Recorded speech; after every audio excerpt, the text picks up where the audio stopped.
Halo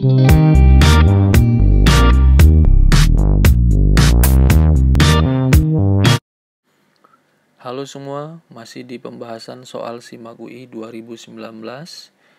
Ini soalnya, beberapa sumber data spasial yang dapat digunakan untuk menganalisis bencana banjir berbasis sistem informasi geografi adalah A. Lereng, geologi, jenis tanah. B. Jaringan jalan, sungai, sempadan sungai. C. Ketinggian, suhu permukaan, lereng. D. Garis pantai, lebar sungai, jaringan sungai. Atau E. Curah hujan, lereng, penggunaan lahan.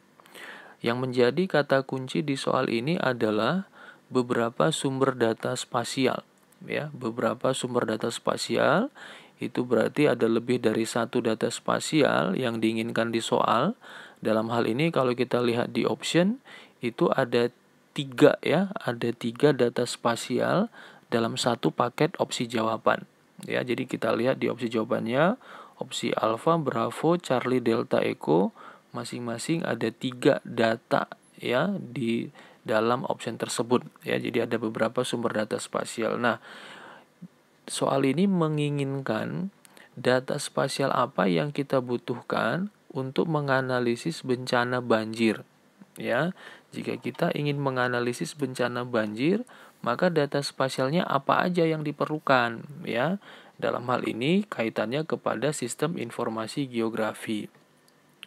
Nah,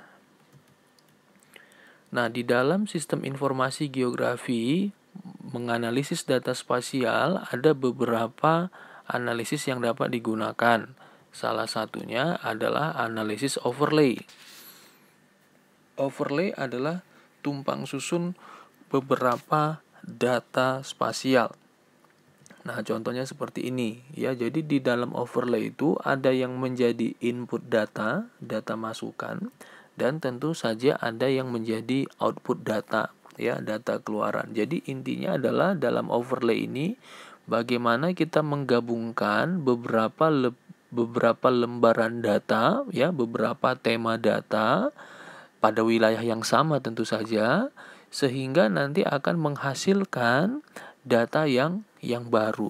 Nah, kalau kita lihat di soal, berarti di soal ini yang diketahui adalah output, ya. Jadi outputnya adalah menganalisis bencana banjir, ya, ingin mengetahui daerah mana yang rawan mengalami banjir. Nah, outputnya diketahui, lalu yang ditanya adalah inputnya apa, ya, data masukannya apa. Jadi yang ada di option ini adalah dia meminta data masukan, ya, yang dapat dijadikan untuk menganalisis daerah yang bencana banjir. Nah, untuk mengeksekusi soal overlay ini, tipsnya adalah kita wajib tahu isi dari setiap data spasial yang ada, ya. Dan ini nggak bisa dihafal. Kenapa nggak bisa dihafal? Karena data spasial itu ada banyak, ya, bisa ratusan, bahkan bisa ribuan. Jadi kita tidak bisa menghafal data spasial itu isinya apa saja. Ya, jadi kita harus tahu, seperti contoh yang A ini, yaitu ada data lereng. Nah, berarti data lereng itu adalah data yang menunjukkan tingkat kemiringan, ya, kelerengan suatu wilayah, apakah dia curam atau dia landai. Nah, apakah kelerengan akan berguna untuk menganalisis bencana banjir? Ya, tentu saja, ya. Daerah yang lerengnya landai tentu akan memiliki potensi banjir yang lebih besar daripada daerah yang lerengnya curam, ya. Lalu kemudian ada peta geologi dan jenis tanah. Nah, ini yang jadi bermasalah. Kenapa? Karena peta geologi itu adalah peta yang menunjukkan struktur batuan penyusun bumi. Nah, tentu itu tidak berkaitan langsung, ya, kepada bencana banjir. Bukan karena dia berada pada lempeng yang aktif sehingga jadi sering banjir, ya. Jadi hubungannya tidak seperti itu. Nah, dan juga jenis tanah. Nah, jenis tanah juga tidak langsung mempengaruhi terjadinya bencana banjir. Nah, sehingga option A ini kurang tepat. Nah, lalu kalau kita lihat lagi option B, yang bermasalah di sini adalah jaringan jalan, ya. Tidak selalu daerah yang jaringan jalannya kompleks menjadi rawan banjir, atau tidak rawan banjir, atau daerah yang minim jaringan jalan rawan banjir atau tidak rawan banjir. Jadi tidak ada hubungan antara keberadaan jaringan jalan, ya, kompleksitas jaringan jalan kepada fenomena banjir. Jadi ini juga salah. Kemudian yang C, suhu permukaan. Nah, suhu permukaan tanah kah itu? Apakah suhu permukaan laut kah itu? Nah, ini tentu tidak berkaitan langsung kepada peristiwa banjir, ya. Tapi kalau ketinggian dan lereng, ya mungkin akan berpengaruh kepada banjir, ya. Kemudian option D yang bermasalah adalah garis pantai. Ya, kalau sudah dekat dengan garis pantai, ya ini akan sudah langsung ke laut, ya. Jadi tidak perlu dianalisis pakai SIG lagi. Ya, yang namanya sudah daerah dekat dengan pantai, yaitu adalah akhir atau muara dari suatu sungai.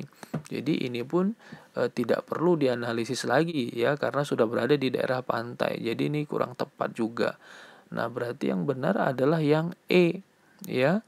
Informasi data spasial mengenai curah hujan menunjukkan banyaknya hujan yang turun. Tentu kalau semakin tinggi curah hujan, potensi banjirnya juga makin tinggi, dan sebaliknya, ya, kalau curah hujan rendah maka potensi banjir makin rendah. Kemudian kelerengan tadi sudah dijelaskan, daerah yang memiliki lereng landai potensi banjir lebih besar daripada daerah yang memiliki lereng yang curam. Bahkan kalau ada lereng yang berbentuk cekung, ya juga pasti akan memiliki resiko banjir yang sangat tinggi. Dan penggunaan lahan, daerah yang penggunaan lahannya itu sudah sangat masif, ya, di mana terjadi alih fungsi lahan dari hutan menjadi non hutan, tentu juga akan sangat berpengaruh kepada resiko banjir, ya. Jadi soal ini kita jawabnya adalah E.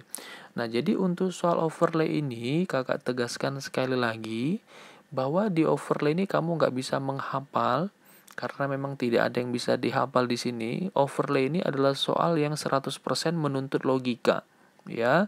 Jadi 100% menuntut logika artinya adalah kita cocokkan, ya, antara input dengan output.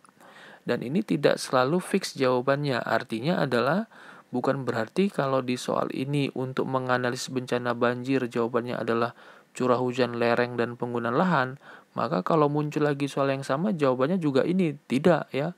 Untuk menganalisis bencana banjir muncul lagi soalnya di tahun berikutnya, jawabannya tidak harus yang seperti ini.